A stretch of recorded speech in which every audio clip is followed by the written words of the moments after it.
안녕하세요. 하루페이스 말씀 충전 하필큐티 조종환입니다.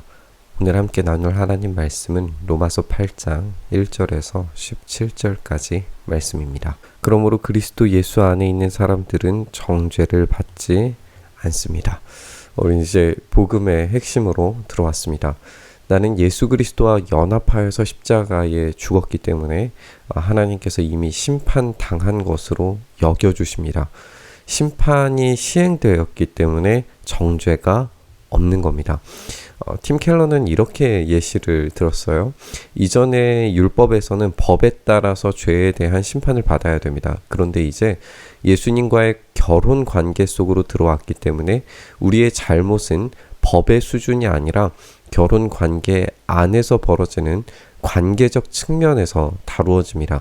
그래서 이 관계를 깨뜨리지 않기 위해서 사랑하는 이의 요구와 원함대로 행동해야 됩니다.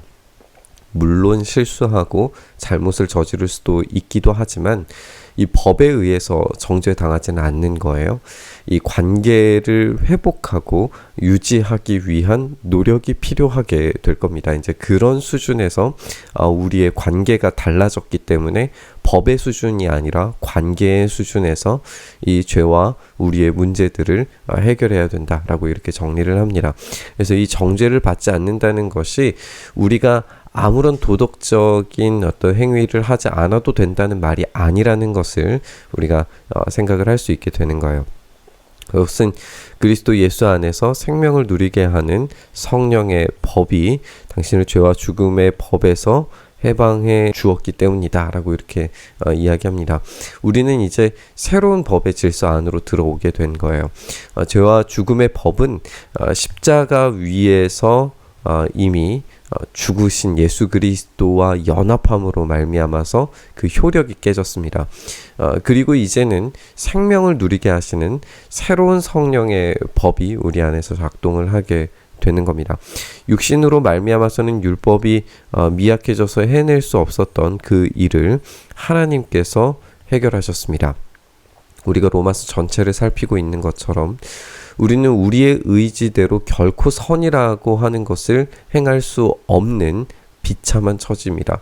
우리는 율법의 요구를 충족시킬 수가 없어요. 그것을 해낼 수가 없습니다. 그런데 하나님께서 이것을 해결하신 거예요. 이 충족시킬 수 없는 율법의 요구를 자기 아들을 죄된 육신을 지닌 모습으로 보내셔서 죄를 없애시려고 그 육신에다가 죄의 선고를 내리셨습니다. 그래서 이 모든 율법을 지키지 못함으로 인한 그 결과, 죄에 대한 심판, 죄에 대한 그 사망을 예수 그리스도의 십자가를 통해서 해결하신 거죠.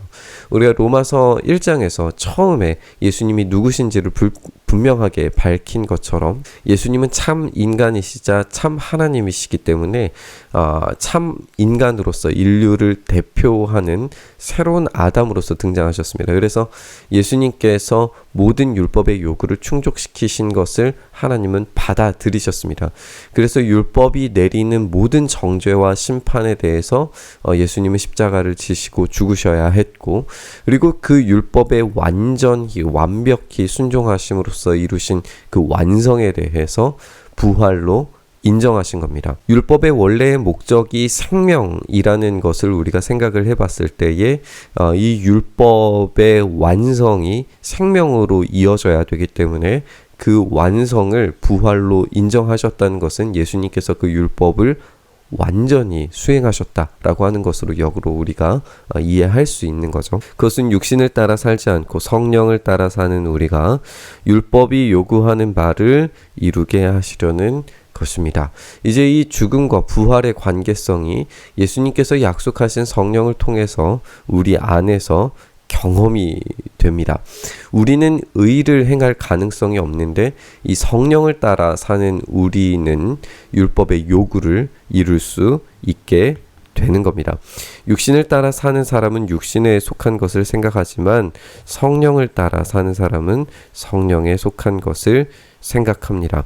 육신에 속한 생각은 죽음입니다. 그러나 성령에 속한 생각은 생명과 평화입니다. 그래서 누구에게 속했는가, 이것이 굉장히 중요한 이야기를 우리에게 들려주고 있는 거죠. 우리는 성령에 속한 것을 생각할 수 있도록 성령을 따라 살아야 됩니다. 성령께서 생명과 평화를 주시는 그 방향성과 생각을 우리에게 공급해 주셔야 우리는 비로소 율법의 요구를 이룰 수 있는 가능성이 열립니다. 이것은 도무지 우리가 하는 것이 아니라 성령님께서, 하나님께서 직접 하시는 일이다 라고 하는 것을 우리가 정리를 해볼 수 있습니다. 그래서 육신에 속한 생각은 하나님께 품는 적대감일 뿐인데 하나님의 법을 따르지 않을 뿐이고 복종할 수도 없는데, 육신의 메인 사람은 하나님을 기쁘게 해드릴 수도 없는데, 그러나 하나님의 영이 여러분 안에 살아계시면 여러분은 육신 안에 있지 않고 성령 안에 있다 라고 정리를 하면서 이제 성령 안에서만 우리가 이 선과 의를 행할 수 있다 라고 하는 것을 우리에게 이야기하고 있어요. 그래서 결론적으로 구절이 이야기하는 바에 따르면 우리가 그리스도의 영이 없으면 그리스도의 사람이 아니다 라고 그렇게 이야기합니다. 성령 안에서 살아가는 사람은 이 부활을 미리 맛볼 수 있게 됩니다. 왜냐하면 예수 그리스도와 연합한 우리의 몸은 십자가에 못 박혀 죽지만 우리의 영은 부활과 생명으로 인정된 하나님의 의로 인해서 성령께서 살아나게 하시기 때문에 그렇습니다. 이걸 이렇게 설명하고 있는데요. 그리스도께서 여러분 안에 살아계시면 여러분의 몸은 죄 때문에 죽은 것이 되지만 영은 의 때문에 생명을 얻습니다. 그러니까 십자가에 못 박혀 죽는 것은 우리의 몸이고, 이 영은 성령님의 요구를 따라서 생명을 얻는, 살아나는 이런 모습을 보게 되는 거예요.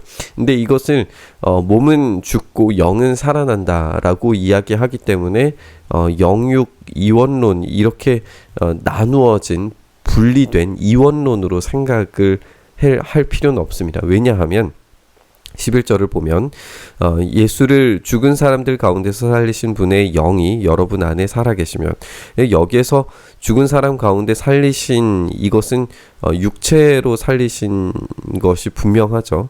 그리고 그리스도를 죽은 사람들 가운데서 살리신 분께서 여러분 안에 계신 자기의 영으로, 이 성령을 통해서 여러분의 죽을 몸도 다시 살리실 것입니다. 그러니까 지금 10절의 수준에서는 현재의 수준, 지금 우리는 죽는, 날마다 예수 그리스도의 십자가에 우리의 육체의 요구에 따라서는 죽는 상태이지만 영은 부활을 미리 맛보는 삶이 되는 거고, 마침내 최종적으로는 11절의 이 미래에서는 우리의 죽을 몸조차도 영원한 생명으로 부활되리라는 것을 우리에게 이야기해주고 있는 겁니다. 그러므로 형제자매 여러분, 우리는 빚을 지고 사는 사람들이지만 육신의 빚을 진 것이 아닙니다. 우리는 육신을 따라 살아야 할 존재가 아닙니다. 여러분이 육신을 따라 살면 죽을 것입니다. 그러나 여러분이 성령으로 몸의 행실을 죽이면 살 것입니다 라고 이렇게 이야기하고 있습니다. 우리의 육신은 십자가에 날마다 못 박혀 죽게 하고 성령의 이끄심을 따라 살게 되면 그때 우리는 살아나게 됩니다. 부활을 미리 맛보게 되는 거죠. 이제 이 바울은 아주 대담하고 충격적인 새로운 관계성을 선포합니다. 그것은 뭐냐면 누구나 다 하나님의 자녀가 될 수 있다라는 이야기입니다. 우리가 어떻게 하나님의 자녀가 될 수 있을까요?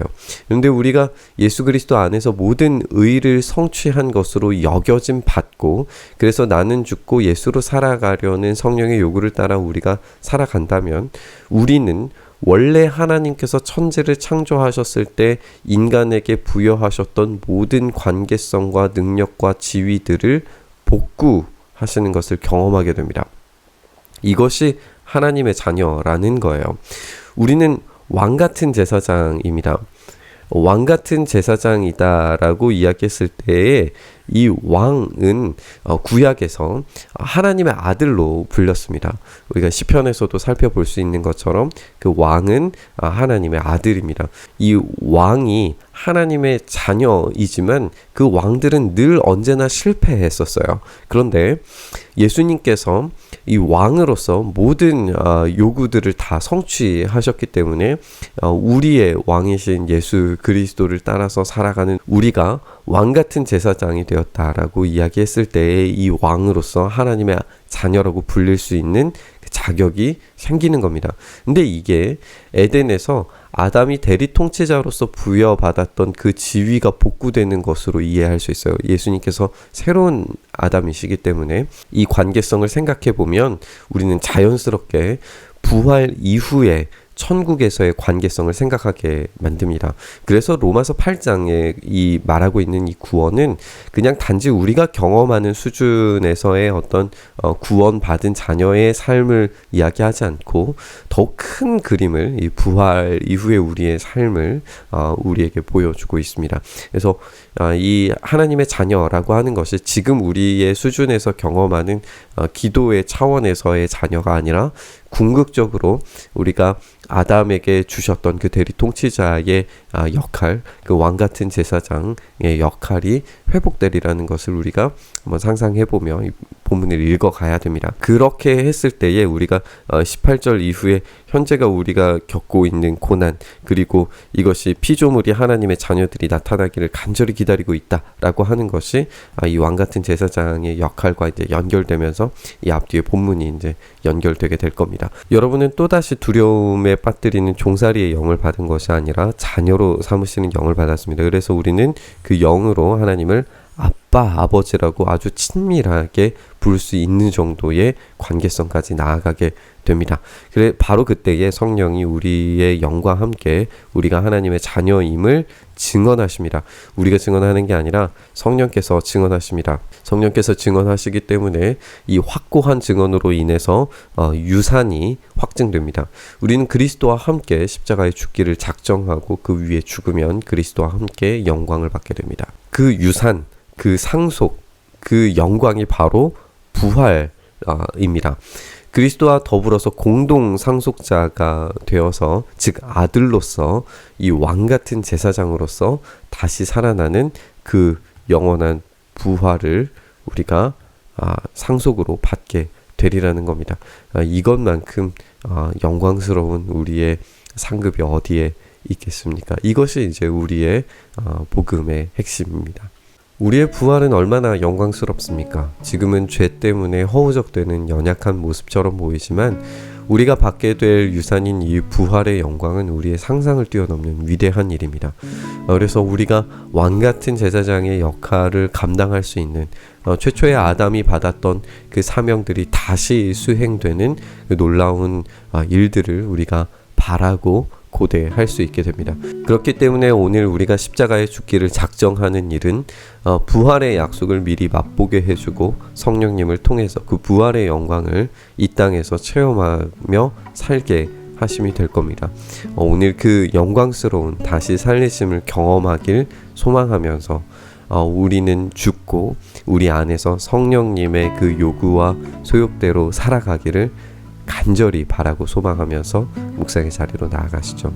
주님, 그렇게 우리의 육체의 소욕으로는 날마다 죽고 성령님께서 다시 살게 하시는, 그래서 하나님께서 원래의 목적하시고 요구하셨던 그런 원리대로 살아가는 우리의 삶은 살아나게 하셔서 주님께서 원하시는 대로 정말 이 땅에 정의와 공의와 평화가 온전히 임하며 그 생명이 가득한 삶으로 우리가 나아갈 수 있도록 주여 우리를 불쌍히 여기시고 긍휼히 여기시고 살게 하시고 살아나게 하시기를 간절히 바라고 소망하며 우리 주님 예수님의 이름으로 기도드리옵나이다. 아멘.